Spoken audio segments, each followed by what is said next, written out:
sono Gian Pietro Dalben, presidente e fondatore di Energia e Sorrisi ODV, ma anche di Rally Team ES. Noi abbiamo due associazioni, una sportiva dilettantistica e un'altra di volontariato.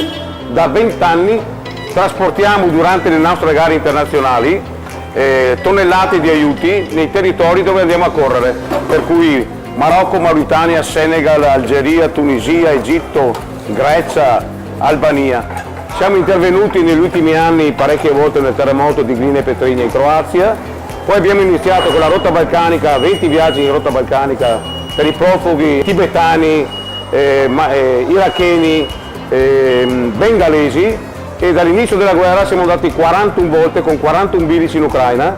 La settimana prossima partirà il 42esimo bilico per l'Ucraina, sempre solamente con l'autofinanziamento. Se va bene, la settimana prossima partirà anche un primo bilico per il Marocco per le zone terremotate. Banco Alimentare, il nostro rapporto dura ormai da 15 anni.